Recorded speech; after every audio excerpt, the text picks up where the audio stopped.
about this series we're bringing together. It's a collaborative effort between three of us organizations. Myself, my name is Romana. I represent Kizazi. We're a global network that supports partnership schools. We are working with Atma, that supports different NGOs in the space of education, and Ankanksha, that's a school network based out of Maharashtra. The three of us, myself, Saurabh from Ankanksha, and Mary Ellen are your hosts for this series. So I will be holding our session together. I'll be moderating, bringing in different speakers, and then moderating our question answer at the end.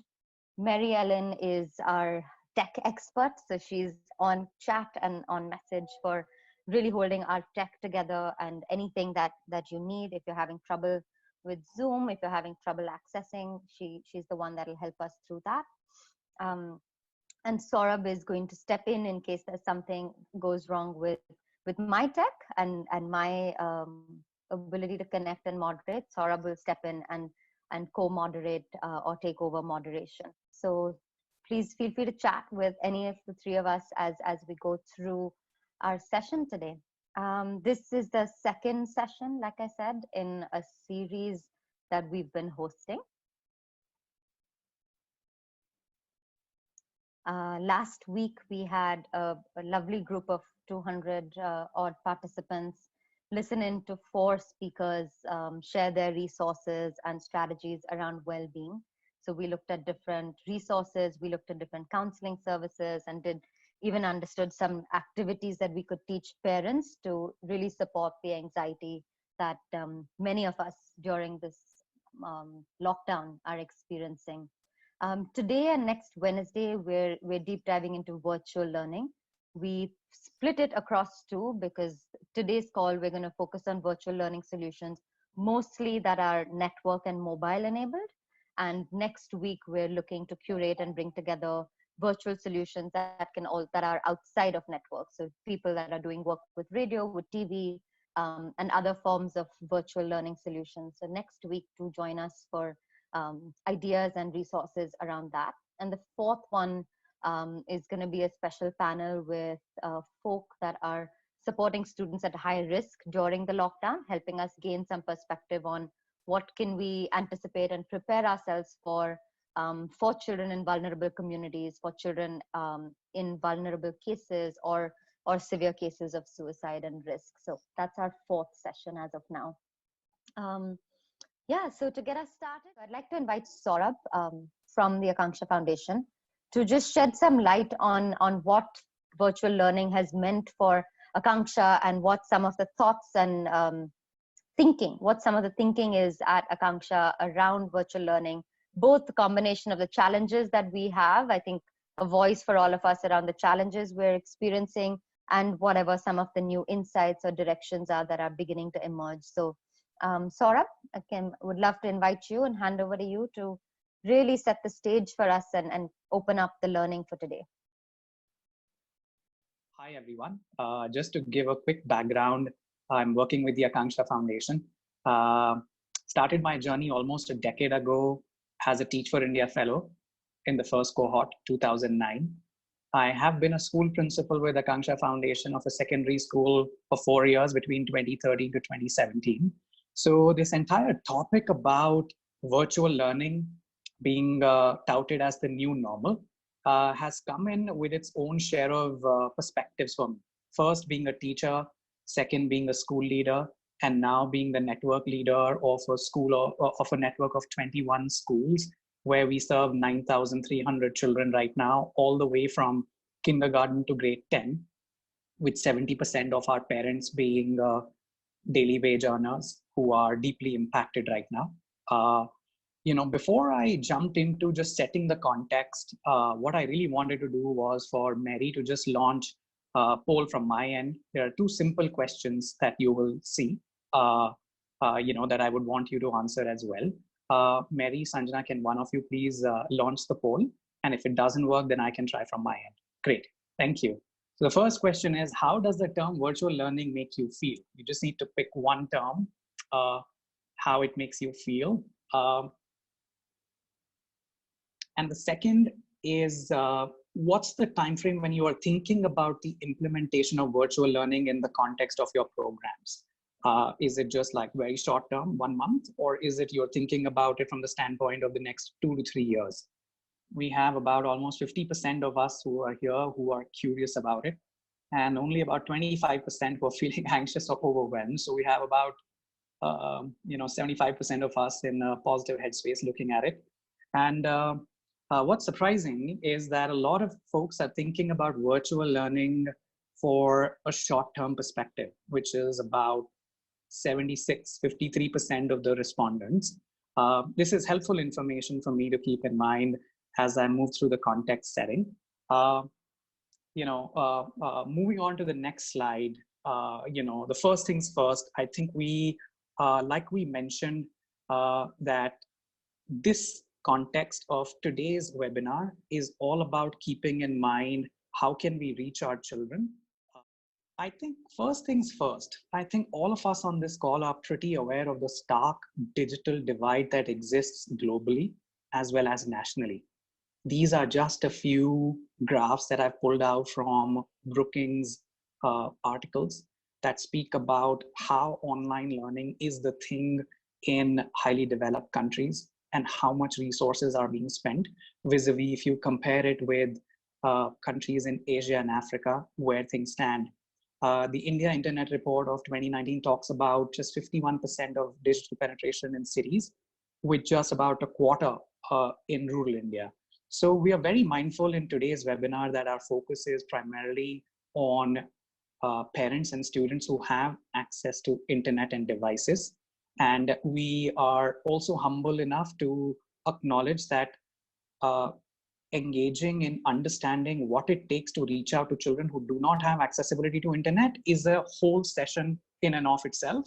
And that will be the focused next webinar. If you can go to the next slide, please. So I'll admit that, as a head of the network, when the whole conversation shifted towards virtual learning, Ankanksha has been giving it a shot over the past year or two. We have a couple of really great supporters and partners through whom we have been integrating tablets as well as iPad devices in our teaching learning process. That said, the entire conversation in the past 6 weeks around virtual and remote learning has been nothing short of overwhelming for me, and I can say largely for my team of educators and school leaders as well. There's been a huge trap of content being put out there and what's really being understood about what virtual learning and remote learning is all about.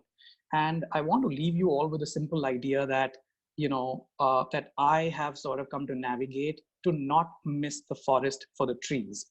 With just so much dominating conversation about virtual learning, remote learning, we still need to understand and establish what works. And with that in mind, I want to share a perspective from Ankanksha, if you can go to the next slide, where we are not really thinking about remote learning just from the immediate term perspective. We are toggling between the most immediate term perspective, which is the next couple of months at the time the schools are shut, where we can offer learning as a sense of normalcy.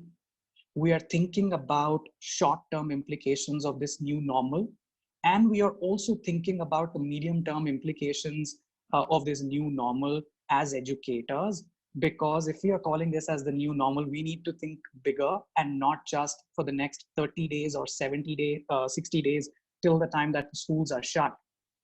And we've been thinking about this particular model that's called as the SAMR model that really talks about the levels and the choices that we need to make as educators in our context in effectively integrating technology. And it goes from all the way to substitution, which is the most basic form and can be done in the immediate term, all the way to redefinition, which truly transforms the experience for children to become far more personalized and individualized learning. So at Ankanksha, when we are thinking about the frame of reference, we are thinking about toggling between all three, which is immediate term, short term, as well as the medium term, and hence the question connected to the poll. This is a great article that we are happy to share with you all post this call. But I wanted to keep this perspective as how Akanksha is navigating the challenge of thinking about transitioning to virtual learning. If we can move ahead to the next slide, please. I think we at Ankanksha have also been seeing the transition to virtual learning in the short term from the standpoint of a few tough choices and moral dilemmas. We are a group of 800 educators. Every one of us believes in every single child's potential, and we believe in offering equitable opportunities to children. So this particular transition is not a straightforward one, as I assumed it was 6 weeks ago. And I wanted to frame a few choices, that have emerged in front of us, which all of us in our own spaces as educators will need to make. In the most immediate term, we understand that there's a digital divide, yet we know that virtual learning offers a sense of normalcy to children. How do you pick or not? Second, there's a huge research out there that we have done that talks about virtual learning being most effective for recapping old content or concepts that have been done. Yet, if the dilemma is that the schools are going to be shut even in the new academic year for 3 months, is it possible for us to completely negate and not cover any new concepts or content? That's the second level of tough choice that we will need to make as educators. Third, and the most critical one, is that it's often seen in poor practices that the virtual learning is transferred, like all your poor practices from the classroom of one size fits all are taken to virtual space with no thinking about inclusion or differentiation. How do we keep that lens on when we are thinking about virtual learning? Fourth one, and this is something that will be very much applicable to the context in which many of us operate. It's structure, routine versus flexibility, autonomy or motivation. Many of the learning that we will encourage for students to go right now is going to be dependent on how autonomous, how driven they are, and how much flexibility we can offer vis-a-vis of the structured timetable, bell routine that we are used to seeing in the classroom. And we have not figured this out. Final one, which is something that I would love to know from some of our speakers today, that how are they establishing a balance between staying connected with the kids through this virtual learning platform and really thinking about assessing the mastery of the revised material and the concept materials as well. And I don't mean to frame these choices as either or. I fully understand that they are on the end of the spectrum. What I am sharing here is an educator's moral dilemmas that all of us facing in Ankanksha as we are thinking through about the choices as we transition to virtual learning. Going to the final slide, if we can. What are some of the guiding principles that we are thinking about in Ankanksha as we think about virtual learning transition? I want to emphasize that the research that we have done points us that teacher still continues to play a pivotal role far more than the choice of content. And, it's a trap as proven by Brookings' research article that, we should not fall into. We need to find ways to think about quality facilitation of our teachers and ensure that there is feedback on student work for this to succeed. That's one of our pivotal guiding principles.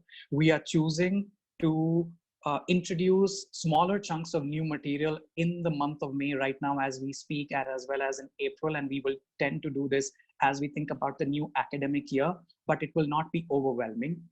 Many of you must have heard about two terms, synchronous and asynchronous learning, and I fully understand that it's totally dependent on the accessibility to internet for our kids.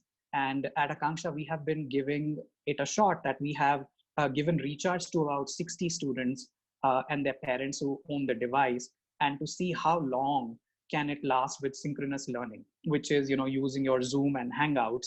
And what we are realizing is that doing one over the other is not proving to be beneficial, at least for Akanksha's experience. So we want to strike a balance between synchronous learning and asynchronous learning, which allows more self-paced management through learning management systems. I think all of us will need to find ways to think about and potentially advocate, how do we overcome the barriers to devices and internet in rural as well as in urban context? And that's going to be tough. Uh, I think we have come to realize that instead of making the turnaround time of activities and work too tight, many of our children have their siblings as well. And there is a single device in the home, which is mostly owned by a parent. So we are allowing the flexibility of turnaround time for students to think about their work submission and not make it a very structured routine, so to speak, like what we are used to in the school. Finally, and something that's really, really critical is this: how do we establish a sense of connect? Virtual learning also has a trap of making it very isolating. And what we want to find a way to be able to do is to creatively use collaborative tasks and activities that can allow for students to continue to do and experience group work as they would have done in a real classroom setting. By that, I would just like to end my context setting by just saying that we as Akanksha are still navigating some of these dilemmas in terms of placing our bet on those 5 dilemmas that I shared with you all. And it's not like been a straightforward direct transition, which I'm sure many of you are wrestling with as well. But as we speak, we have also sort of moved away from being anxious and overwhelmed to thinking about what's excited, what's being more curious and thinking about the shifts in the medium term. I'm hoping to take a lot away from the speakers today, as they also seem to have figured out and placed their bets on where they are placing themselves on the end of the spectrum. Thank you so much, everyone, for listening. Rumana, over to you. Thank you. Thank you, Saurabh. And thank you, Anisha, and everyone else on the chat as well. I think a really good reminder to definitely address the immediate and react and fill the gaps that we need to in the past few weeks and in the coming months, perhaps. But at the same time, how do we create the time to really step back and think about technology a little more holistically, think about technology as a tool, and how it can enhance what we're doing, not necessarily replicate. And the second thing, I think, again, bridging from last week to this week, was the idea of connection. I think also seeing how technology can help continue the connection, can also be used for social emotional learning. A big part of it, I think, that excites me about technology is just really giving students ownership and agency over their learning. So lots of things to think about. I think through our call, we'll begin to see some of this in practice, and we'll hear from 3 different organizations that are on the field that have already tried something out. You'll see a combination of some of the principles Saurabh spoke about coming out in their work, and hopefully they will have some more insights, and hopefully we'll have more answers and questions through the course of the next hour and a half together. So I'd love to transition us, just keeping that frame of reference in mind, transition us into hearing from our first group of presenters. Shoikat and Krishnan are going to join us from BCG. They're going to share with us the perspective of how in this emergency they've been able to move into an online mode of delivery at a state level. So both on the content as well as on the implementation side, they'll frame up for us what's been possible and what have they learned from trying to implement something at scale across the states. And that's focused on content and academics via different virtual mediums. So Shoikat and Krishnan, I will hand over to you. Again, while they're speaking, please continue to share reflections and questions in the chat. We've asked our speakers to keep the questions for the end, so they may not respond immediately, but we are collecting them. So keep your questions coming in, and I'll hand over to the 2 of you, BCG. Thank you. So good afternoon, everyone. My name is Krishnan. I am a consultant at BCG. With me is my colleague Shoikat, and we'll take you through some of the work that we've been doing in the past 6 weeks, which has been enabling digital learning in 4 states, which we're closely working in.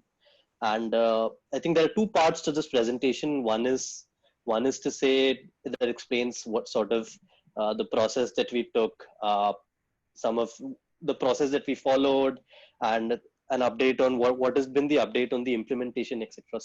So far.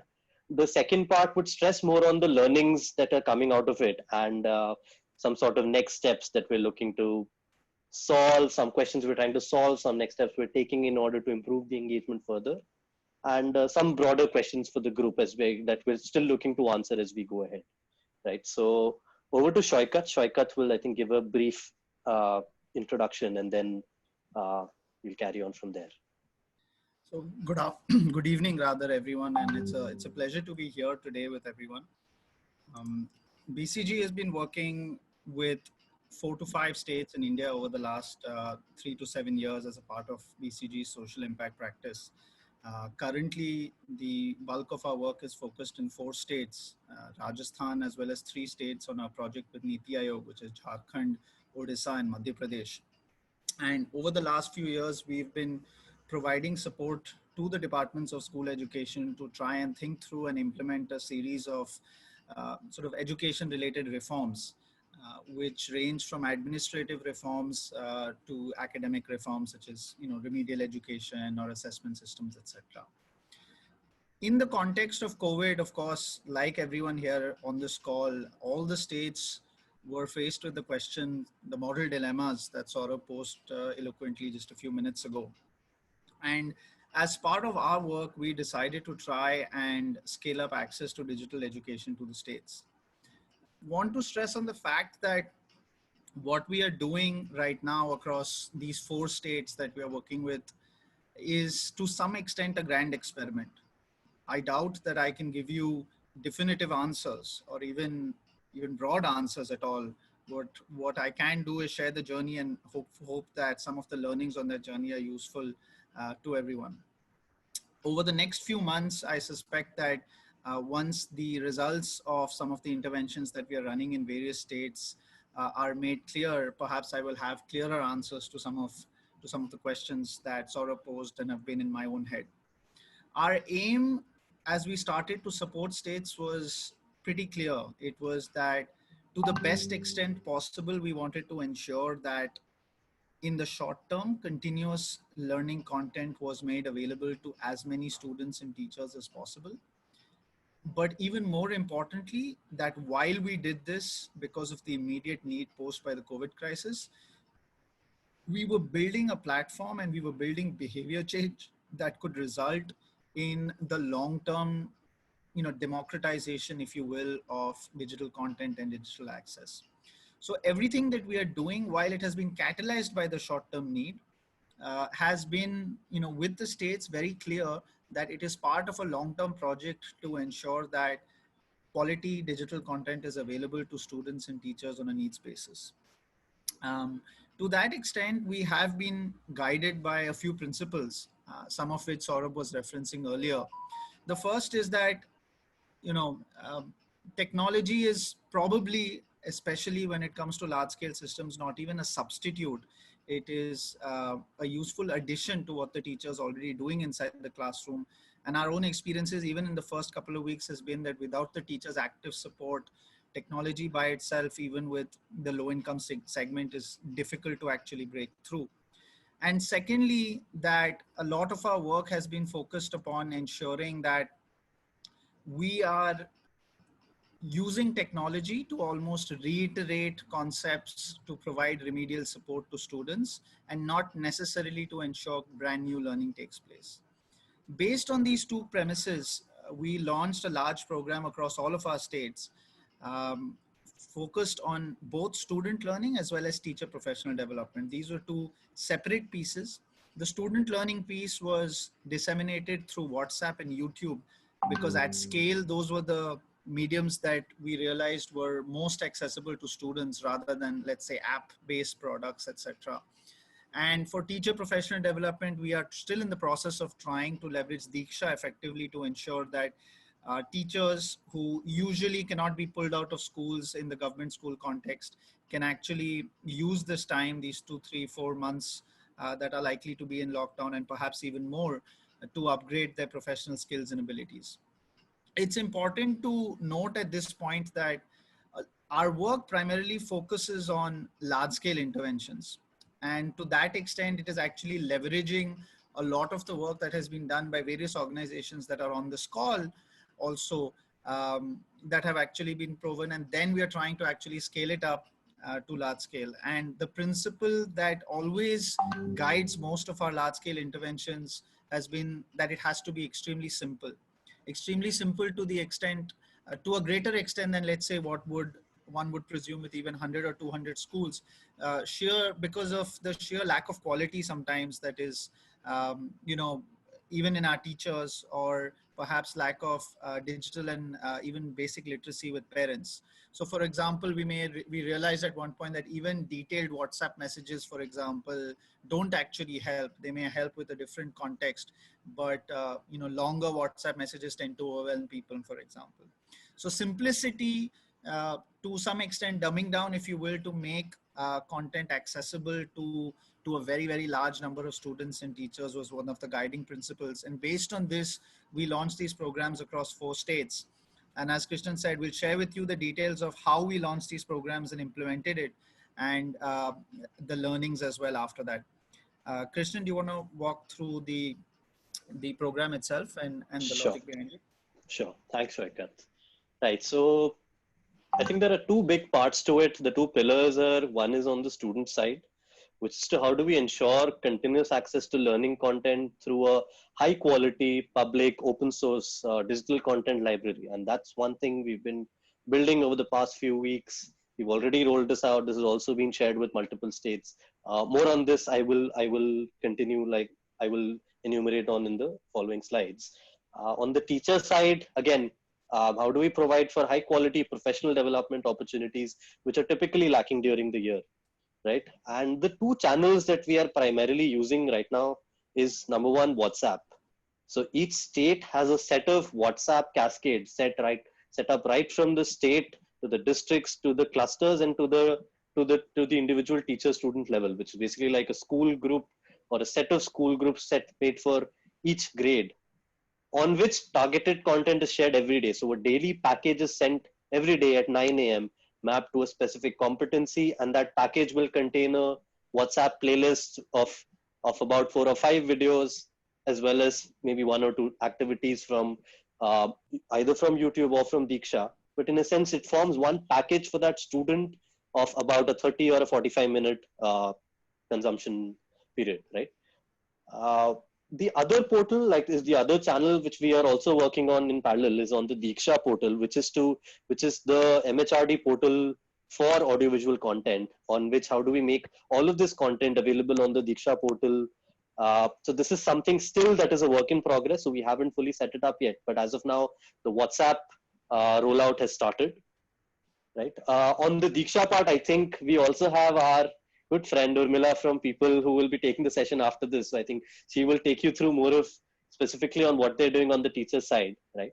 We're working with People, BCG is working with People in multiple states for that.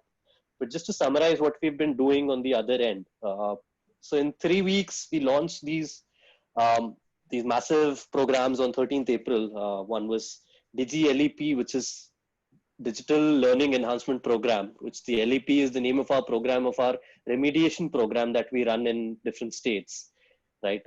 Digi Saath in Jharkhand. Saath is actually the name of our project with the Niti Aayog, and Project Smile in Rajasthan. So all in all, this covers about 2 crore students. And so as we mentioned, so this, we're doing it at an extremely large scale. So it was very important to keep messaging simple, focus more on effectiveness rather than keep a very high bar on quality example, right? So just to give you an example of the kind of content that is going out, right? Every day for students, we are disseminating a learning package, which is essentially a YouTube playlist, which is then shared in a WhatsApp message, which will just explain, okay, class 1 and 2 children, this is your playlist for today. Today you will learn this concept. You have to watch this playlist, you have to do this activity, and so on and so forth. So these are the sort of messages that will sort of be going out daily Likewise, on the teacher side, we have people who is developing 50 plus professional development courses for teachers. I won't stress on this much here. Urmila will take you through that part.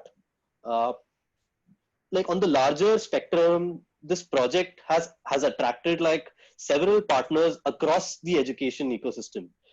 Some of the problems that we had faced initially when we had started working on this was that there were multiple fragmented content providers. There was no single source. Uh, that too linked with the third part, which is basically to say like a lot of the existing content was in English, and which was not suitable to the government context in our states, given because of the fact that our states, all three of our states, actually have Hindi medium across classes 1 to 12. So this was something that we also noticed when we started doing the curation exercise. Is that there was a significant gap in the quality of content available online for in English medium versus Hindi medium, right? And in the 2 weeks time, we've put together a lot of like partner organizations came forward and voluntarily offered to help during this time and have made all of their content open source and free for access. And all of this, the names of partners that you find below are actually forming a part of our content curation in one way or the other, right? I think we just wanted to spend another minute to just clarify or take you through our process of content creation. And Shoikat, if you want to step in here. So basically what we did is we created grade groups. The reason we created grade groups was because, as I said, the focus of a lot of our work was remedial instruction and revision of concepts that had already been taught. In most of our states, we had been running large-scale remedial programs where students had already been sort of divided into groups so that teaching could happen at learning level. So we had groups of students who were at level 1 to 2, groups of students who were at level 3 to 5, etc. And teachers were used to this construct inside classrooms. And therefore, our program calendar also sort of grouped content into various grade groups and made it available to students based on their learning levels. Once these grade groups were done, a weekly and an annual calendar was created. This is an example of a weekly calendar where every day a playlist goes out on specific topics.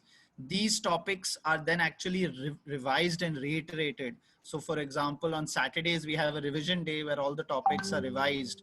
And every 2 weeks, we also have a repetition week where the topics that were covered over the last 2 weeks are actually repeated again, so that there is constant revision and repetition on the remedial topics as well. Because the focus was on ensuring foundational literacy, numeracy again in the government context, and rather than new learning. The process that was followed was, with various partners, as Krishnan said, followed by a review with SCRT, with 3 to 4 videos which explain a concept, followed by a few assessment exercises and worksheets, etc., which help to practice it. And the idea was to keep it as simple as possible. While we went through this exercise, we also realized that there were 2-3 big gaps. I won't focus on the gaps too much, but one of the big gaps was actually in language learning, which is that because there has been a lot of conversation around the vocabulary of learning objectives and competencies, too much content was actually tagged, too much existing content is actually tagged to competencies or learning objectives, and there's a slight difference between the two. But that's not how children actually learn. So for example, there would be content on thematic vocabulary, which is something that a child goes through over the course of an entire year or 2 years and learns different pieces of thematic vocabulary, over time. Or for example, letters, where the child doesn't actually learn all letters sort of simultaneously, but while the alphabet is introduced, the child builds on understanding of different letters over a period of time. The alphabet itself is learned over a period of time. And so therefore the content being tagged to a competency as a single shot thing, which is not the way the child learns. The child actually learns it over a long period of time, doesn't actually happen. And similarly, most children learn language through stories, poems, rhymes, reading comprehension, etc. And the concepts, whether they are grammatical concepts or otherwise, are usually reinforced through that story, through that mechanism, whereas most digital content isn't designed that way. So these are just some examples of gaps that we found while we were trying to curate this content and fit it into a framework that would actually assist learning. What we have seen and done though, if you can go to the next slide, is that we know we've implemented this with a big focus on sort of getting the entire government system running. So this means, massive VCs with thousands and thousands of officials. Today in MP, there was a VC with 5,500 officials to get people even used to the concept of digital engagement. Like many of our teachers and officials did not know how to type before this. And now all of a sudden everyone was on Zoom calls and was teaching through Zoom and was, correcting notes through Zoom, etc., as well as online quizzes, where we have about 40-50,000 participants who actually take part in these online quizzes. In addition to that, we also have massive feedback systems, which happen through IVR calling. We call 5 to 10,000 parents and students randomly based on whether we have the numbers or not. There are also online feedback forms. In every state, we've received feedback from about 1 lakh. Like in Jharkhand, I think the number is 1 point something lakh. And in Rajasthan, for example, a higher number of almost 2 lakh feedback responses. So on a daily basis, we get close to about 10 to 15,000 points of feedback on the content, on what was useful, not useful. And today, over the first 2 weeks of the program, we are seeing a usage of about 8 lakh students. This is primarily because of the digital divide that Saurabh spoke about. We have about, out of maybe 1.5 to 2 crore parents, only about 35 to 40 lakh parents on our WhatsApp groups right now, with a daily usage of about 8 lakhs. However, at the same time, this is very significant because this is 8 lakh students who previously almost never accessed digital content, actually accessing digital content and learning through it in the first 2 weeks of a program rollout alone. If we can jump ahead. I think we're a little short of time, so I'll jump ahead again. If we can move to the next slide. And as you can see, the rollout has been with a lot of political push as well, which has helped to sort of mainstream the process and help us to reach out to as many students and teachers as possible. There are a few broad learnings that are emerging from this, and I thought I'll just summarize the learnings. We have also implemented it through a number of other medium. One is TV, where the same content that is going out on WhatsApp is being broadcast on TV for 2 to 3 hours a day, as well as radio and a few apps like Top Parent with CSF. And the learnings that we are seeing is that while there is a huge drop in the number of students who we're actually able to reach, as I said, this is an example of Jharkhand, where we have about 2.5 to 2.8 lakh viewership right now, which is about 5% of the student population. While this is a small number, because as everyone knows of the internet and digital penetration, these are all students for the most part who did not access digital content ever before, and who are also low income students. We're actually seeing students reach out to us and say that, why weren't we doing this before? We have, on some of the class 9 and 10 content, which is shared by Avanti, we have, people accessing it from feature phones, such as some of the Reliance phones and Kai OS phones rather than Android and Apple phones, etc. So we have very low income students actually accessing a lot of this content and engaging with it on a regular basis. And our hope is that we are able to scale up from the 8 to 10 lakhs possibly that we are reaching out to today to close to at least 30 lakh students over the course of the coming months. Go ahead. You can jump ahead. These are just some examples. This is actually an example of a radio program from Madhya Pradesh, where you have, at a time, 10, 12 students at a time actually sitting and trying to understand the stories, etc., that are being read out over radio. We actually had reading comprehension type stories that would go out over radio with questions, etc., built into it. So a lot of our viewership, we started realizing, was also in multiples, that while 70% of students did not have access to internet and phones and devices, etc., they were actually sharing it with students who did. In fact, there's not a single picture that we've received out of the thousands from various states and blocks and districts which has a single student studying. Most of them are actually 2-3 people accessing it at a time, or one after the other.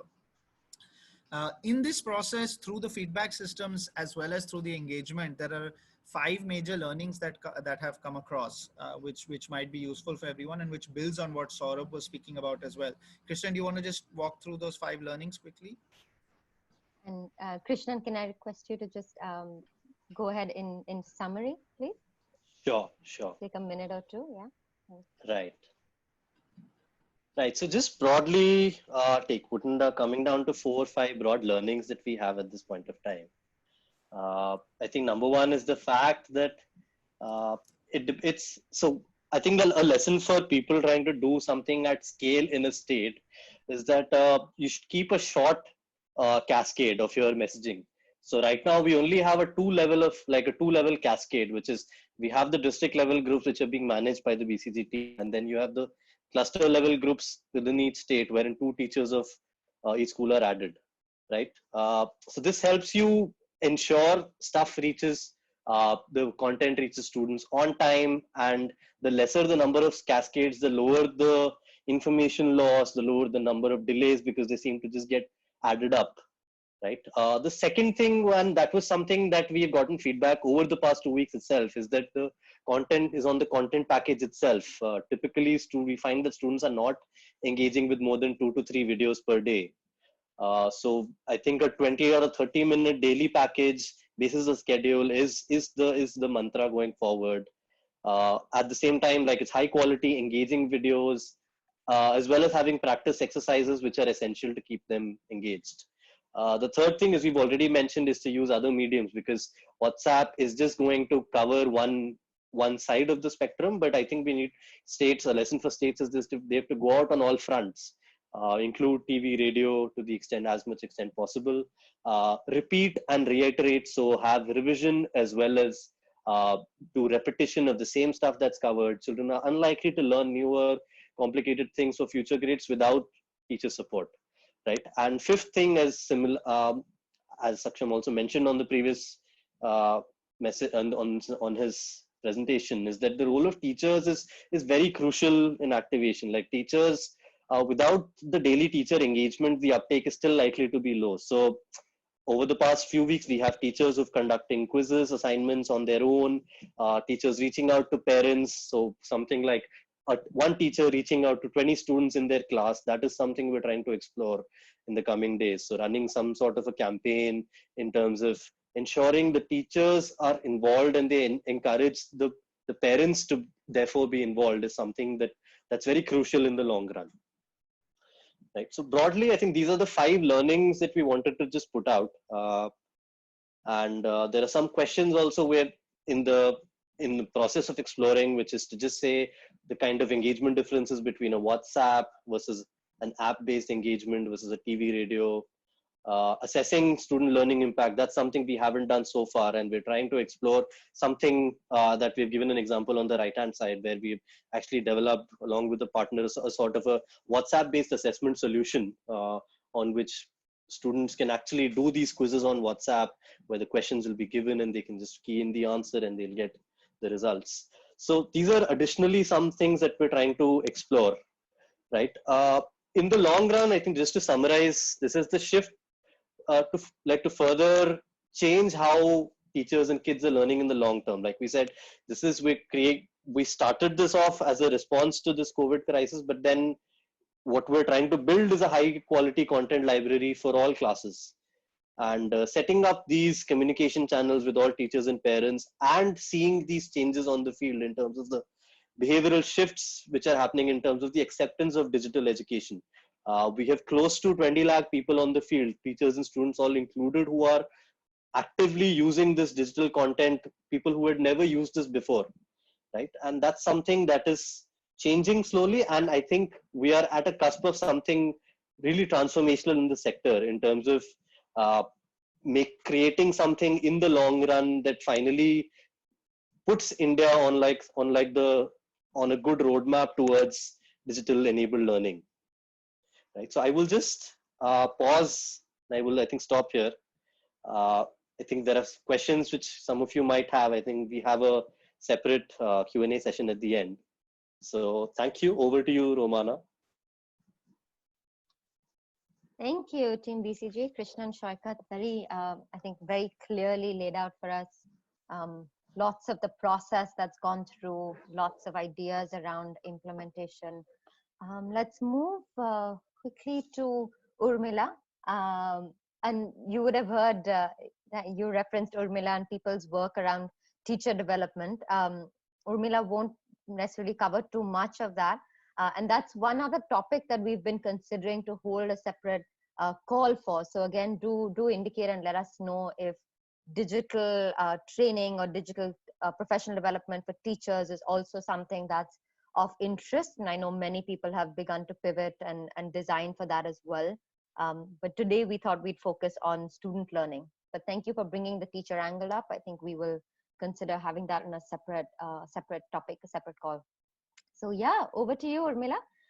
Urmila looks at all of the education, pedagogy, content, design at people. Also, they also manage schools, but are also working at a state level. So she's going to share with us their model of implementation and how they've gone about doing that. So over to you, Urmila. So hello, everyone, and thank you for being on this webinar. I'm going to zoom from the huge, large scale that the BCG team just spoke to us about, from the very macro to a micro space. People does work in a bigger space, in a different state, but in Delhi, where we work and where in fact we started our work, we have 3 schools where we have about 1,000 plus children, 1,100 children, and these are all primary schools. When COVID happened and the schools went into lockdown, we had to quickly reimagine our work and think about what we were going to do and how we were going to reach out to our children. So the first thing that we did was we divided our team into task forces. So the entire team was split into 3 task forces, and one team just dealt with the community outreach. Another team dealt with children's learning, and a third team was going to deal with teacher development. So the third team, which deals with teacher development, is the team that the BCG team was speaking about, and I'm not going to talk about that today. I'm also not going to talk about the community outreach. I'm only going to talk about one of the task forces, which was figuring out how the children were going to continue to learn despite COVID. And we called this team the people reach and teach. Very simple. How to reach the children and how to teach them. So what we had to do very first was enable systems. We had to further subdivide the reach and teach team into more groups, which would look into content, implementation and monitoring, and IT support. Within our team, within our teachers, we found people who were interested in or had some kind of expertise in particular subjects. We decided to stick with just a core, which were the languages, English and Hindi, and maths, and not worry immediately about anything else. The implementation and monitoring team had a much wider portfolio. They were in charge of not only making sure that the entire program ran efficiently and successfully, they also had to do all the research to find out what was out there, because we were very aware that there was a plethora of content available out there that we could just curate and use. Why reinvent the wheel was the thinking we were coming from. And then, of course, somewhere in the back of our heads was the thought also that once we launched a program, we should also monitor it to see whether the program was successful. And of course, there had to be IT support. Much like the government teachers that Shoykot was talking about, many of our teachers are also not very comfortable. They use computers, they use the internet, but they hadn't necessarily before made videos for learning or done WhatsApp teaching. So these were new things for them. So we had to set up guardrails for success and agree on some necessary trade-offs. This is something that Saurabh sorry, pardon my Bengali pronunciation. Saurabh talked about, it's not so straightforward. There are moral and ethical questions that I struggle with.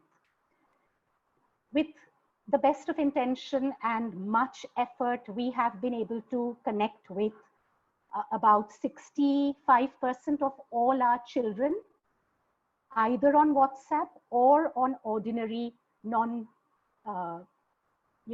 ordinary phones that are not smartphones. So while there are children available on phone, they don't have WhatsApp. So whatever we were going to do was going to leave out some children, and we had to take some decisions around that and decide what were the trade-offs that we were comfortable with as a team. We did a survey to determine student access to phone and data, and wherever there was a gap that we could fill by paying for parents' data to ensure equity, we did that. We quickly decided that what we needed also was IVR, because about 150 of our children actually don't have access to smartphones, and therefore, we needed to use something that would be that would help us to reach out to them. So we bought interactive voice response. Anything that we did, we piloted first with a smaller group to ensure success. The next stage was design. So then, we had to decide what was going to be our main platform or device. We decided that would be WhatsApp and IVR for those who didn't have WhatsApp. We had to agree on a curriculum framework with grade level learning objectives. To begin with, we decided that we were going to stick to revision rather than teaching new concepts in the interest of coming back into school without too many different, asynchronous learning. That's a problem Saurabh again talked about. So we are still continuing, in fact, with revision work. But if this continues for longer, then we will need to think about some amount of teaching. We decided to actually house everything on a central people resource hub, which is on our Microsoft OneDrive, so that all teachers could access it. But now we also have a Google web page that contains all our material and is easily accessible for all teachers and children. We decided to curate content, but like other people have also mentioned on this call before me, we came up against problems. Like Shoykot mentioned, that there was a huge gap in language learning, particularly when it came to English. We didn't find too much holistic material, which included listening, speaking, reading, and writing. And as we know, language learning is not just the whole language approach, but it's a balanced approach that really helps children to learn. So, and we use phonics in our schools. So we needed to actually then start thinking about creating some of our own material. There was also the problem of having too much out there, too much content, too many apps, not knowing what to use and what would actually work for children. We started to realize that children were not necessarily learning if we just threw things at them. So then we started to make sure that the teachers were very much a part of the whole process, whether they were using an app or accessing a YouTube video or anything at all, because without the teacher facilitating, it wasn't leading to much learning. So then we started also to create voice overs and voice notes that would help children to understand the concept better. We thought about execution, and we made sure that there was clear step-by-step communications, that we were agile, and we quickly swung into action, and everyone knew exactly what they needed to do. We did some quick need-based training. In fact, we are continuing to do that. Every once in a while, we do a survey with our teachers to understand what their training needs are, so that we can give them what they need. We set high expectations, even though it's a very, very difficult format. I call this way of teaching drip irrigation. It's one drop at a time, but each drop has to be really valuable, really meaningful, and productive for the learner. So we have to set very high expectations of the teacher creating the content, the implementation team implementing it, and the children who are learning it. We did pilots at every stage to ensure success and ironed out issues before rollout. Now, the stage that we are at is the improved stage. How can we improve this? We decided that we needed to identify and monitor key indicators of success in our implementation. We took responses, we are taking responses from children as voice notes, and we are giving them Google surveys to fill. We are doing satisfaction surveys with children and parents, teacher surveys to understand their training needs and their blocks. We are ensuring that children with special education needs and the more vulnerable children have extra support. One cool way of differentiating instruction is to use WhatsApp broadcast. That has actually helped us to reach different targeted material to different groups of children without muddying up the class WhatsApp group. And then, of course, there are small group teaching with the teacher, giving the more vulnerable children extra support through WhatsApp videos and one-on-one teaching. We are making critical decisions regarding assessments, not necessarily to assess children at this stage, because it's a very difficult time right now, and for children to take a test when they are emotionally in a very vulnerable space and they don't have the calm, quiet, teacher-enabled space where they usually take exams. We are doing these tests mainly to understand the gaps in this way of teaching and to understand what works and what doesn't, to inform our future decisions, because we can see that this is not a few months. It's going to be probably this year. And if we can actually work towards making this drip irrigation way of teaching and this very slow but step-by-step and systematic way of teaching, difficult way of teaching, somehow work, we can ensure that through the year, which is going to be a difficult year for us, and even later, we can use it. Because, in our space, and I've been in this social sector space for 10 years now, I pivoted from the private school system in 2009. We keep talking about the summer slide, but we never know how to deal with it. So maybe, what we learn today is going to help us to inform our future ways of functioning. And we have to, of course, keep doing checks for quality. So these were the 4 things that we looked at, and we made task forces to enable this and to make this happen. The biggest question that we asked ourselves was, are the children learning? We can bombard them with material, but until we are sure that something is sticking, something is staying, and children are enjoying learning, everything that we do will be a waste of time. So everything that we give the children had to be bite-sized, modular, simple, fun. It had to be spaced out packages, giving enough turnaround time. Saurav mentioned that as well. And frequent checking in with them to understand how they were feeling. These were some of the design questions and the challenges that we thought about. I won't go into details of these because people before me have talked about them, about how people have financial limitations, they don't have the time or capacity, too much content out there. This method of teaching is slow and inefficient, to say the, at the best of time. So these were all the things that we thought about. We, of course, made our e-learning learning framework, which was mainly revision work. We created a 6-step structured approach that we trained our teachers on. You can see it over here: create group, orient the parent, start the learning material flow, share the homework, give the child feedback, follow up. I won't go into these details. I'm sure the presentation will be shared with you so you can look at it.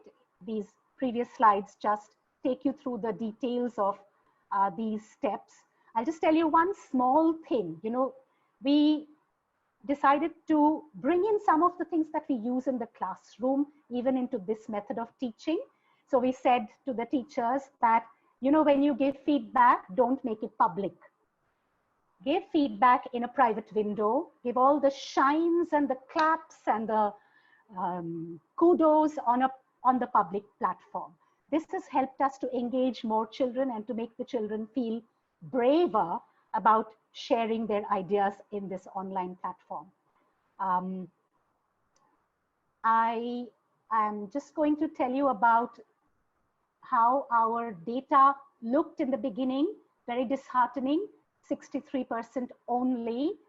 But as we carried on with persistent follow-ups and with engaging content, now we are able to reach 552 of our 1,000 children on WhatsApp, and 445 of those children are actually engaging by returning homework and by showing us, by demonstrating that they are learning and that they are able to understand. And a further 100 are being reached on IVR. IVR is a slightly more difficult medium to follow. This is just a fun survey that the children did, just to show you.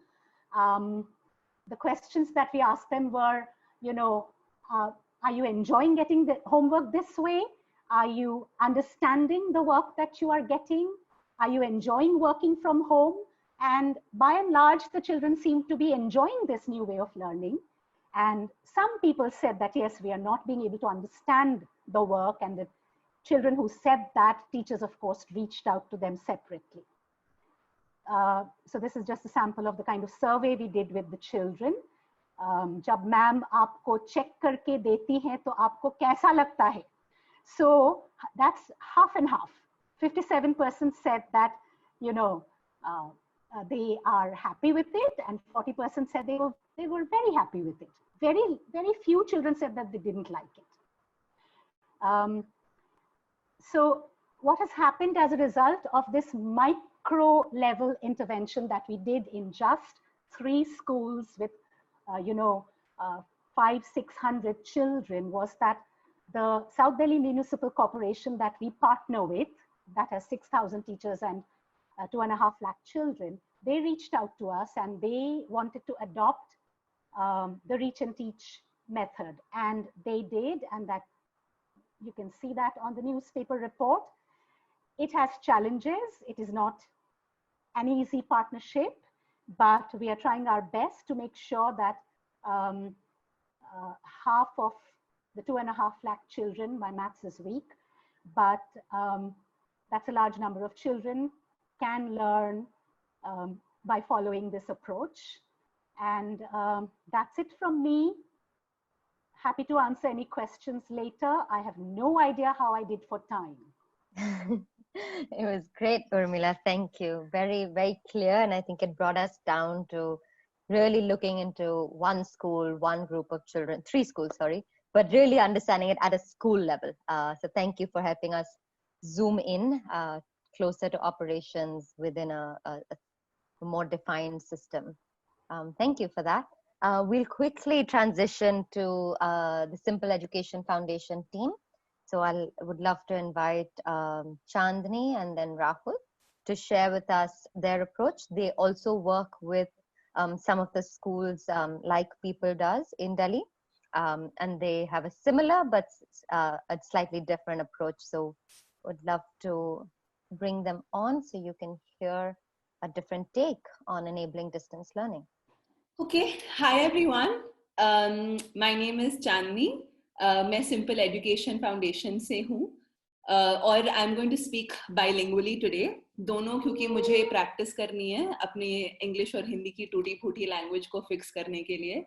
as well as I'm trying to be more inclusive as a facilitator, and all of us said we're comfortable with both languages. I might get thoda sa repetitive, but bear with me. So this is just practice for me as well, and hopefully all of us get to polish up our Hindi chops. So just before we start off, I'll tell you a little bit about Simple Education Foundation और हम करते क्या हैं.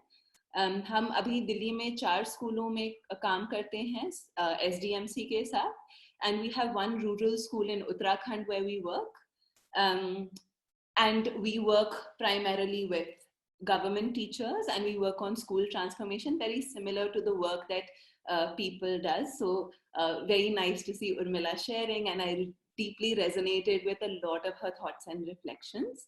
And we're just going to talk very focused about the No Curfew for Education program, और वो कैसे आया, especially with the lockdown, the emergency that the country is under, और हमारा उसका response और support system कैसे रहा है.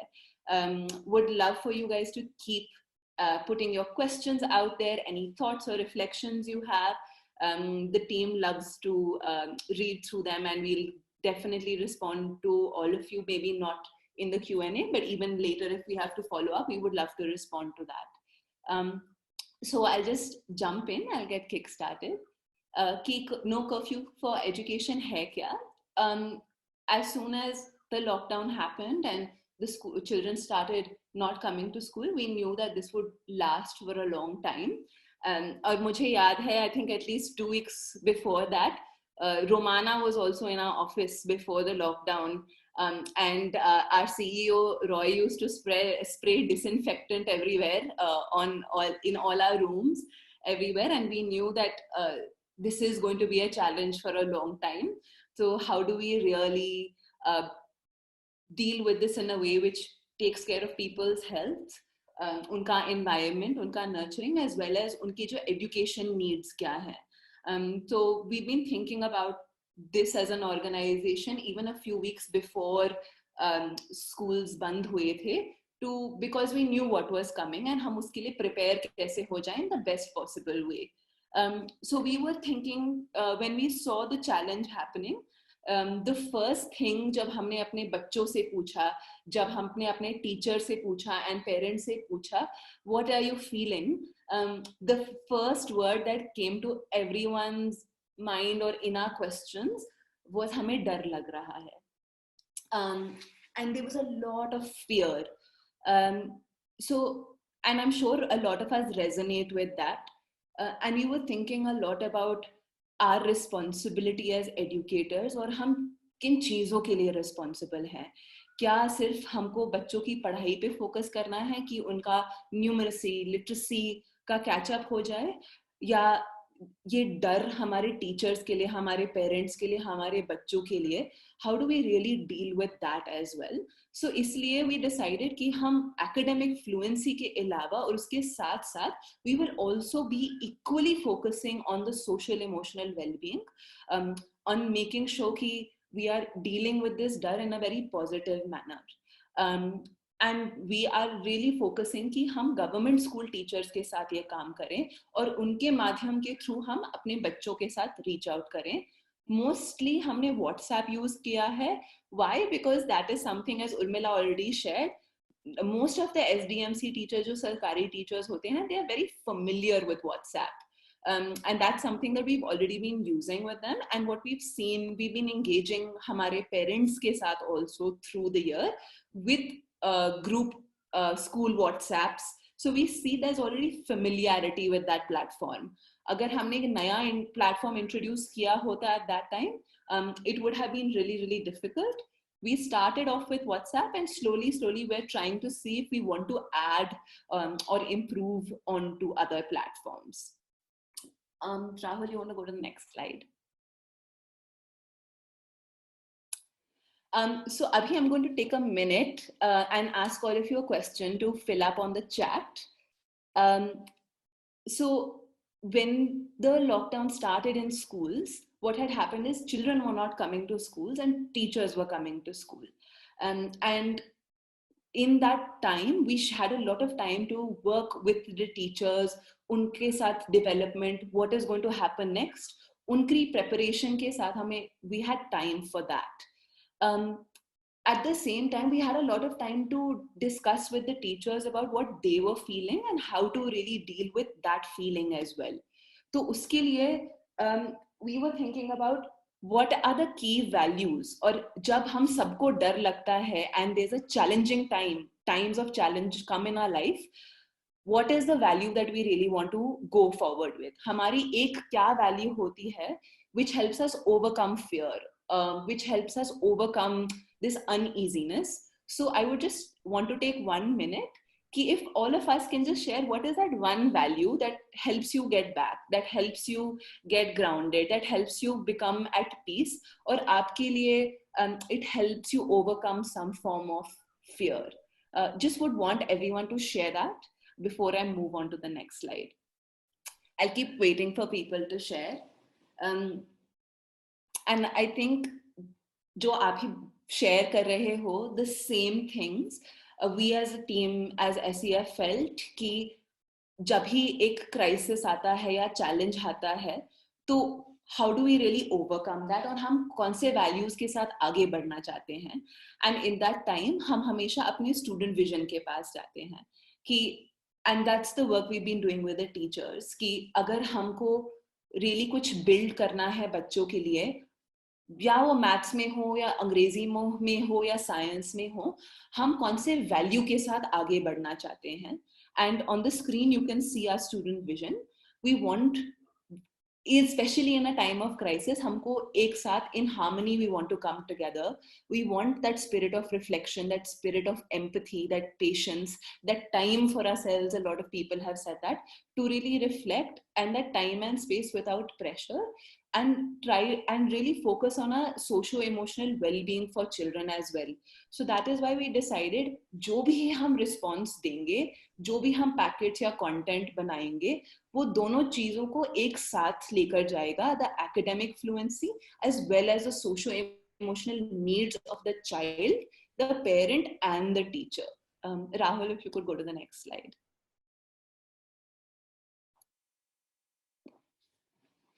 So जब हमने content, you can see the 2-3 design or guiding principles हमने बहुत simple और crisp रखा है.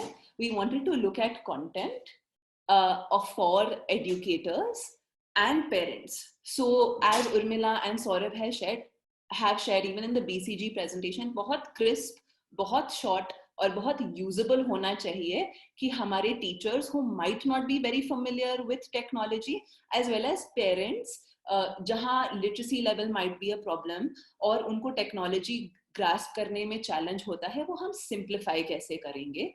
तो हमने audio notes का इस्तेमाल किया है, as well as बहुत visual content बनाया है, screenshots, pictures जो हम आपको आगे भी दिखाएंगे.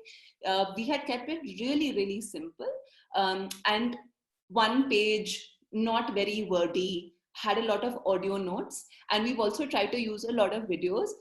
Because no matter what, if we do audio notes or pictures, when kids, what we've seen is जब बच्चे अपने teacher की शक्ल देखते हैं, they get very, very excited about that. And what we've also realized is that children love sending selfies of themselves with their work. So that's a practice we've been encouraging with children for the first time to take more selfies. At the same time, we ensured कि जो भी हमारा content है, we have 2 or 3 areas we focus on. एक है जहाँ हम बिल्कुल syllabus के हिसाब से जाते हैं. There is also a complete different track of content we send out, which is for socio-emotional well-being. हम mindfulness और grounding practices families, teachers और बच्चों के लिए हिंदी में audio notes record करके भेजते हैं. We also do news, because as all of us know, WhatsApp University में fake news की there's no deficit of fake news, and because parents see us as a trusted and credible source, we also look at ourselves as filtering news, getting the right and correct information to parents and teachers out there. And that is also in a language that is usable, simplified, and easy for parents to understand. So that they can also explain their children a little bit more about what is happening. Because currently बच्चों का experience था कि school बंद हो गए हैं, हमारी teacher से नहीं मिल सकते, हम फ्रेंड से नहीं मिल सकते, लेकिन हमें समझ में नहीं आ रहा है ये वायरस क्या है. So what we have done is we've made a very child-friendly version of explaining them what coronavirus is, what's happening, how to handle that positively, and how parents can deal with that conversation with children in a little more positive manner. We're going to make you listen to a couple of the audio notes in 2-3 minutes as well as we go into the packets. So ये हमारे focus areas रहे हैं. Rahul, next slide.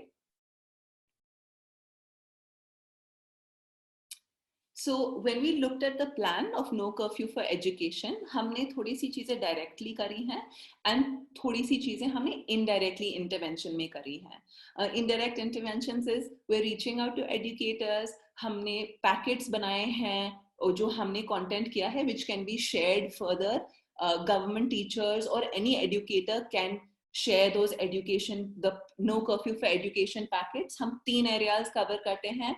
उनका academic fluency, घर में क्या activities बच्चे कर सकते हैं.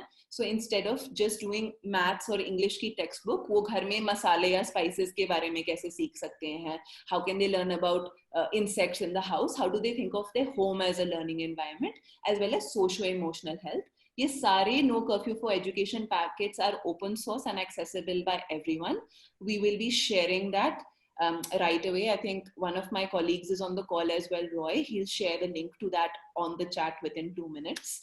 And the direct interventions is in our rural program, and the direct interventions is also the schools we directly work with. The 4 schools I told you about Delhi में जहाँ हम directly काम करते हैं, with the government teachers there, with the parents there, and the children there, उधर हम directly भी काम कर रहे हैं.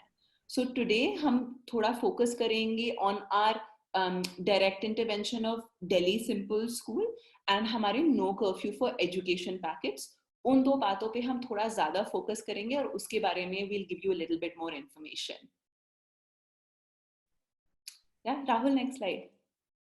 Chandni, you just want to watch your time a little bit. Yeah, I know you have a couple of things to cover. Yeah. So with Delhi, I'll just go over this quickly because I've said कि हमारा process हम कैसे आए. So very simple, you can see the step process, and very similar to what Urmila shared, really echoed with that.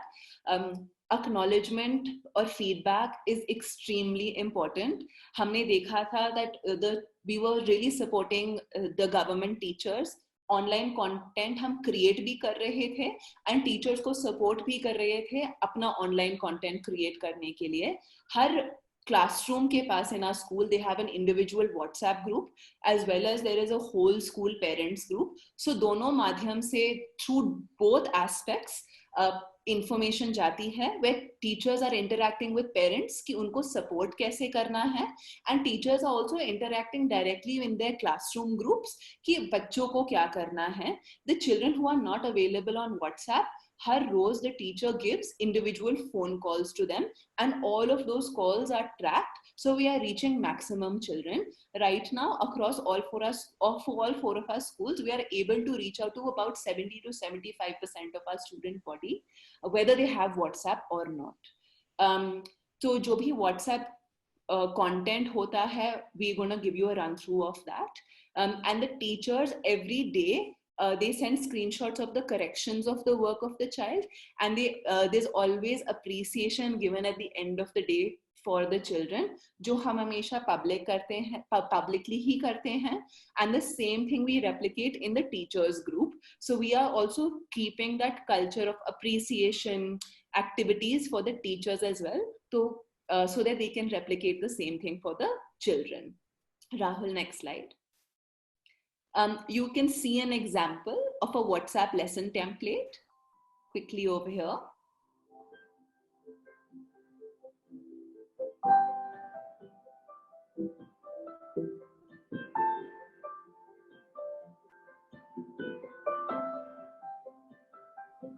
So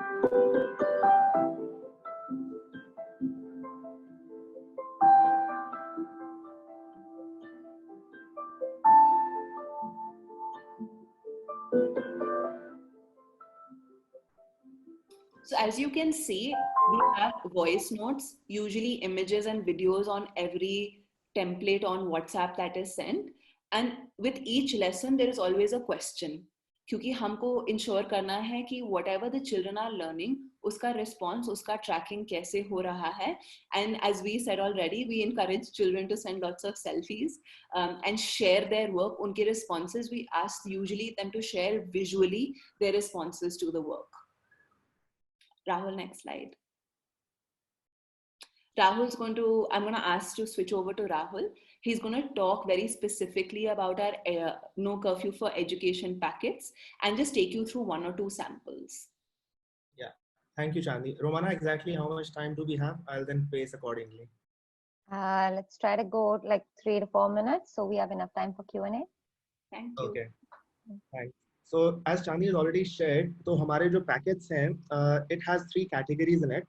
The first one is around the NCERT AAC. So just after the lockdown, what the NCERT did was they shared an alternative academic calendar, जिसमें there were guidelines for studying at home for teachers, principals, and parents.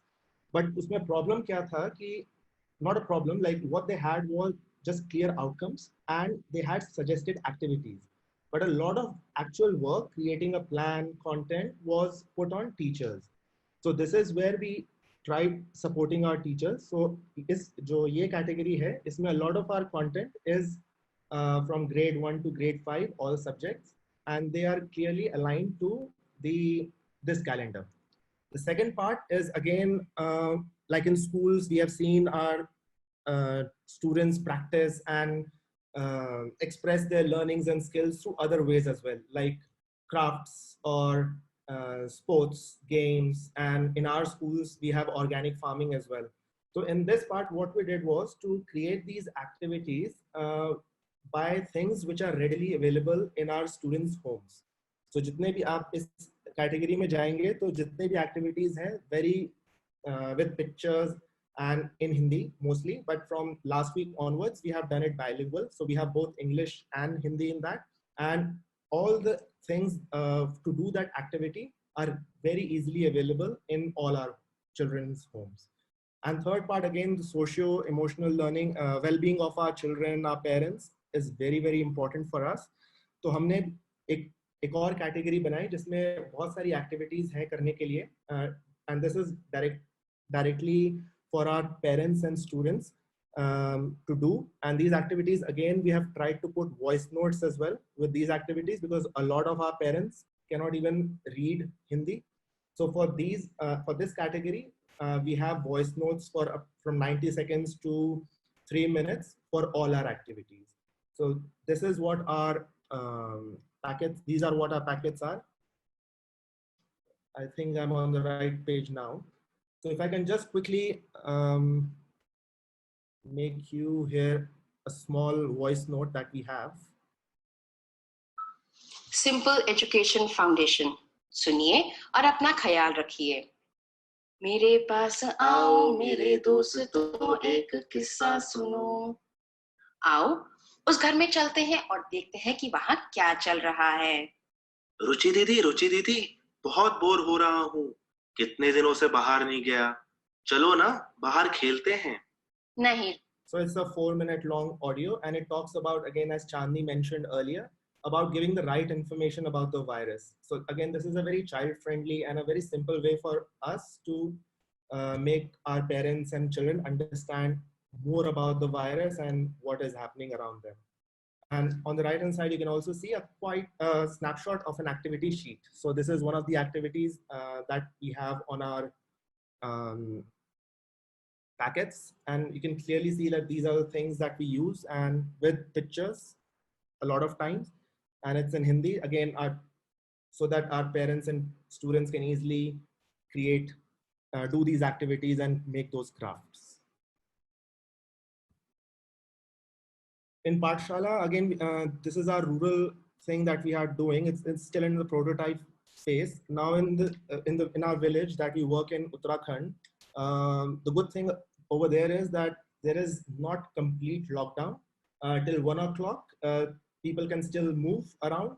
So what we have done is, and because the internet connectivity is absolutely zero there, so WhatsApp would not have worked there. So what we did was we actually created physical workbooks, and with our POCs living in the village, we were able to deliver these workbooks to our children. And then we have these volunteers who are all across India. So we have a few from Pune, from Bombay, from Delhi, and each volunteer has been given a set of children, so around 5 to 6 children.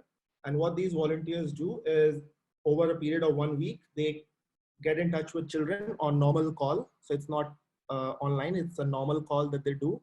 And they go through the workbooks and they work with the children on the content which is on the workbook. And again, it's not just academic, but also the well-being of children is also taken care of in that call as well. So this is a prototype that we are doing right now, and currently we are reaching around 70 to 80 children in that village. The key learning so far, so I'll just quickly go through one or two. Again, the parent investment has been the key. Now, because the children are not coming to school and they are spending a lot of time, all their time in their homes, and the parents being there.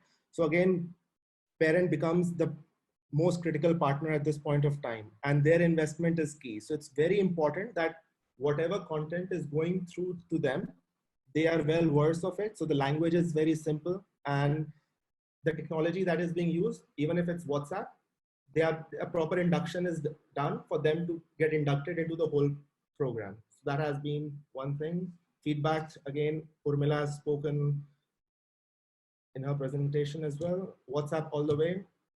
Again, supporting our teachers who had never, again, shared by Urmila in her presentation as well, that they've never, again, typed on a computer, but now they suddenly they had to take up online classes. And so a lot of support is being given to our teachers on how to create content as well. So we do prepare our own content, but a lot of our teachers want to create their own content as well. So our team is directly supporting our teachers in doing that as well. So yeah, I think all our content is free and for everyone to use. So we have already shared, I think Moinak has already shared on the chat earlier. So yeah. Thank you, Romana. I think I finished in 4 minutes. Thank you. Thank you, Rahul and Chandni, and thank you to all of our speakers. I think we've gotten quite a holistic, comprehensive perspective. So we'll invite all of our speakers, if you could come back on video, and the next sort of 15, 20 minutes or so, we'll address some of the questions that have come up.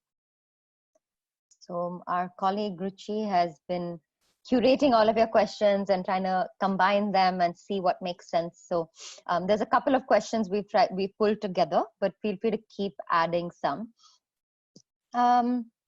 There's been a couple of questions around just how you all have decided the focus. I think across 3 organizations now, we've heard BCG with a big focus on content, all subjects, remedial education, people's focus on foundational skills and literacy numeracy, and SEF with with academic as well as social emotional learning.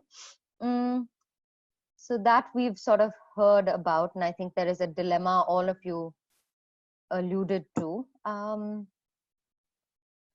There was another question around, so I'm gonna keep that aside and move to the next question, which is around peer-to-peer learning. So a lot of you explained the information going to the students and coming back. We also began to see the feedback loop. Anything from the 3 of you that you've tried that has brought groups of children together to learn, or that's used sort of collaborative ways or peer-to-peer ways? I know BCG shared a couple of examples of where children were coming together. Would love to just open that up. Any insights or observations you have around peer-to-peer learning or getting students into groups, even though they're virtual? From a macro perspective, what we've actually seen is that that has happened in an organic manner.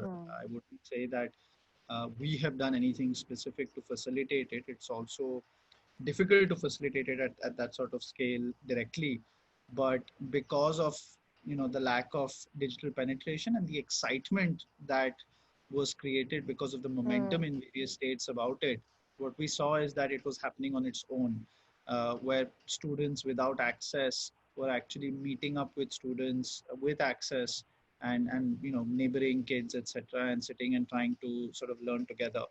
And we've encouraged that, but we've encouraged that through very prosaic written letters and VCs with teachers and so on and so forth. So I wouldn't say we've done something specific to do that. What we've seen is that there's a natural reaction to do that on the ground itself.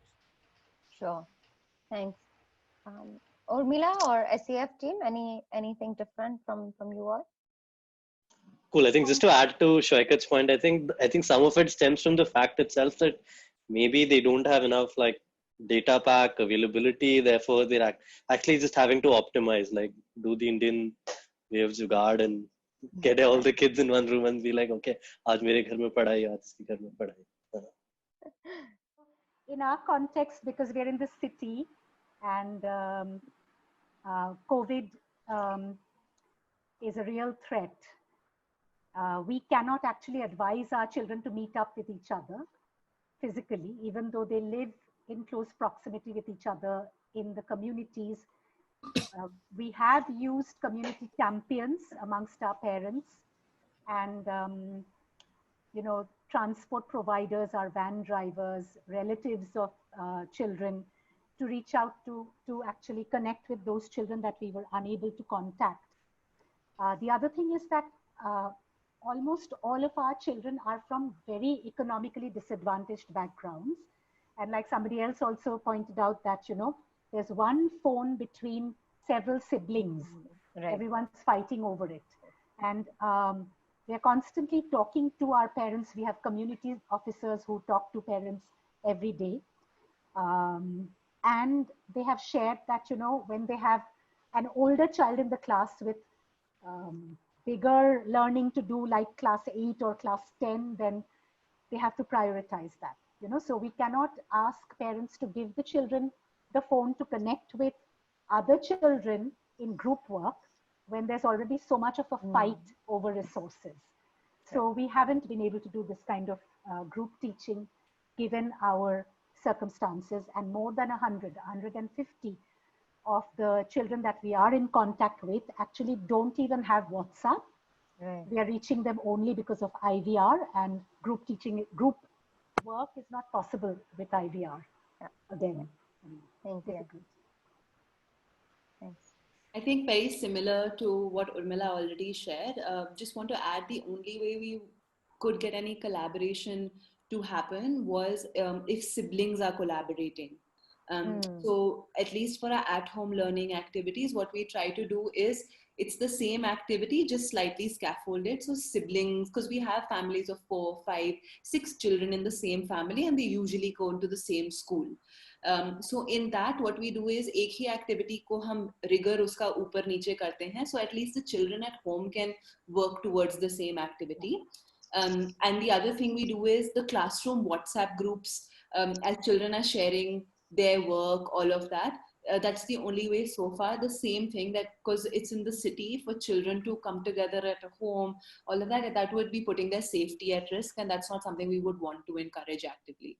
Yeah, thank you. I think Rumana, I can share a couple of examples. So I think the spirit of the question, from what I gathered, was more about how do you make sure that it's not just an isolating one-on-one experience. And I think there are students, maybe a handful, 5%, 10%, who do have access to computers or desktops.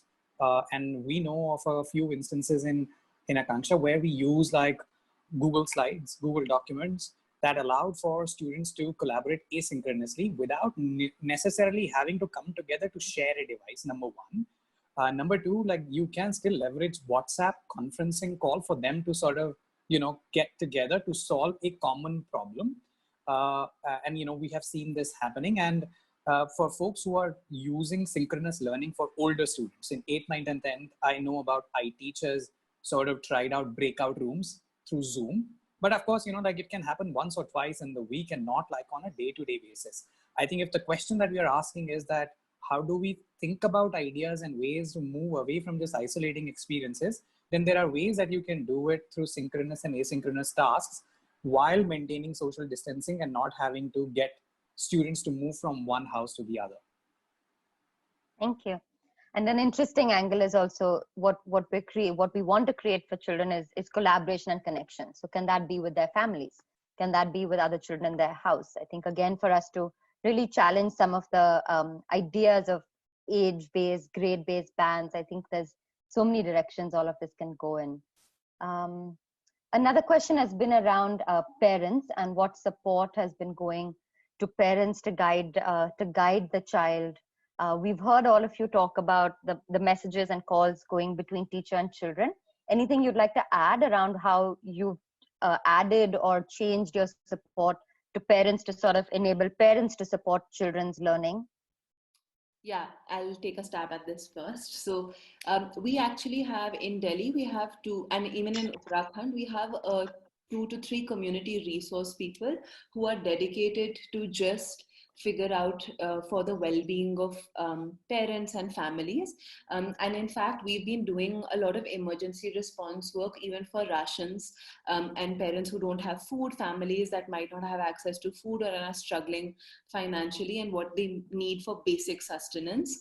So the community people are also trained to find out about how the parents are doing, how is their well-being, are the families okay, what do they need, as well as our school leaders reach out to families individually, and we already know children who are at risk. So we reach out to them a little more proactively to see how they're doing and what their needs are. Also, within our work, we've been doing a lot of information sessions or conversations with parents on how to work on the parent-child relationship. A lot of us also mentioned that I saw a couple of comments on violence and it's a frustrating time at home. So how do you really manage your relationship with your child? How to encourage your child? We give quick tips to parents. कि praise कैसे देना है बच्चों को, how do you check their work, how do you work with them, आप क्या games या activities कर सकते हो, so that specialized focus goes to parents. And we have a special parents WhatsApp group channel that we are giving parenting tips to them regularly, as well as our audio files are completely focused for the well-being piece is focused on the parents. Very similar to what Chandni said in our case also, because it's the community officers and the teachers who are actually connecting with the parents on a daily basis. And the homework goes through the parent, it's the parent's phone. The parent, of course, needs training on how to access the homework and how to share it with the child and how to work on it. So we do that as a part of the whole process. And as a result of our being connected with our parents on a daily basis, we've also had to naturally become involved in their daily problems. And we actually did this whole campaign with Give India, and we have given ration and food to our giving actually to a lot of the families, plus data recharges for their phones wherever parents have run out of it, help with when the family has been panic stricken and scared that some members of the family have got COVID. We've guided them through the whole thing of, how to go to a hospital, how to get tested. There was one case where a child got picked up from the street and got put in a quarantine center. We had to work out how to get that child freed. There are cases of domestic violence. There are cases of children falling sick, seriously sick, and parents not knowing what to do about that. So guiding them through how to call an ambulance and how to go to a hospital. So all of that just goes on side by side. You cannot disassociate when you're teaching children and you are the primary caretakers for children's well-being. Education is only one part of it. The other part is part and parcel of your interaction with families. Thank you. And that's really gonna, it's a change I think we will see even when we return, that we've shifted from thinking about children to families, and really very quickly we've had to expand that. And I think that's one of the things that'll stick. I think it'll stay in the design of schools and learning now as we go on. There were a couple of questions around tracking and feedback. If there are any tools we're using for feedback, and some of us have responded on chat. And there's one last question. I think maybe we should address that last question. Was a question around the students at the early childhood and students at the 9th, 10th grade. I think these are two age groups that are, for different reasons, they need a different kind of focus. And maybe you haven't the answers right now, but what are some of the thoughts that are emerging for in the early childhood space? It's difficult to reach kids. Any thoughts on how you are, anything different you're doing for them, or thoughts on what you want to look out for when it resumes? And similarly for students at that 9th, 10th sort of board exam pressure zone, I'm sure you also facing the tension of them missing out on syllabus because it's the heaviest on that. So again, thoughts on anything different that's happening now, or what you're thinking of for when we return. Maybe there are some tough questions and tough choices for us to make. So would love to just hear what's going on for you as you think about these two age groups in particular. So, I mean, I'll try and answer that question. I think what we've seen at the state level is that the access is obviously highest for secondary schools and for secondary students. So a much larger, I don't have an exact number, I don't remember it, but a much larger percentage of secondary students have access to devices and data than elementary, primary, upper primary students. That much is clear.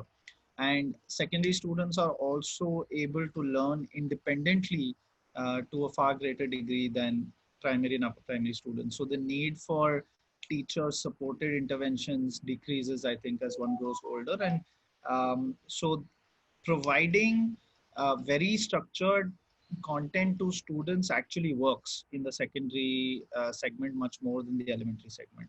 What we've been doing is two things. One is beyond the content that we are sending, which is not just videos, but sort of live classroom lectures to simulate a classroom, as well as question banks, assessments, etc.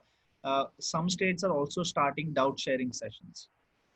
So secondary students are being encouraged to sort of post their doubts on a particular platform, and then there is a YouTube live sort of 1 hour session created to answer the students' doubts, etc. But in the secondaries, we are focusing our teacher interaction on the primary and upper primary space, in the sense encouraging teachers to interact directly with students. You know, we've started this 20 students per teacher program in Jharkhand, where every teacher has to call up 20 random students every single day and, you know, talk to their parents, not just about academics, but just check in on them, etc. And we've actually focused it on the 1 to 8 segment. On the 9 to 12 segment, the idea is much more that we are seeing the organic demand from students far more, where students are reaching out, and we're struggling because a lot of students reach out for, you know, like science, arts, and commerce subjects, and there's very limited content actually out there for, let's say, classes 11 and 12 on arts and commerce. It's almost non-existent. So there it is much more individual driven, and we're sort of trying to create a few structures like the ones I mentioned to facilitate that, as opposed to get the teacher to focus on it, and focusing our teacher interventions on the sort of 1 to 8 space. Thank you. Yeah, Chandni, there's also that adolescent age also overlaps with the high pressure of the board exam. So the social emotional support also much needed at that age group. Yeah, I think for early childhood, it's just the activities are, it's very challenging because it's like a flip in the early childhood with the adolescence. Ki udhar you have to leverage parents. That's the only thing we found is work with the parents. Parents are the key because the kids need their gross motor skills. They need their fine motor skills. They need conversation क्योंकि उनका language develop हो रहा है उस time. So parents are key. Invest the parents for early childhood. There's no tricks around that. Urmila, I see you nodding. All the activities have to be with things in the home. So, you know, atta gundna, sabzi sort karna, dal sort karna, looking for shapes in your house, drawing a picture, recording yourself, singing a song. So it's all about confidence building and fine motor skill building, connecting with stories and songs, and of course using majorly the mums, some dads as well, happy to say. Yeah, so again, another real challenge for us to make education and learning simple, take it back to just learning from life. I think it's a dichotomy. At one end we have the digital cutting edge, all of these things that we can now do fancily, but at the same time, can learning actually just go back to the home? And that seems to be a big thing for us to take away. Thank you, everybody. I think we will be closing on that lovely note of how learning can be really simple and learn from everything around us. It's been great to hear from the three of you, your organizations, beautiful blend of perspectives, and thank you for being a lovely audience. We will compile everything once again and send it out in one closing email. So thank you, everybody. Thank you, speakers. Thank you, everyone. Thank you.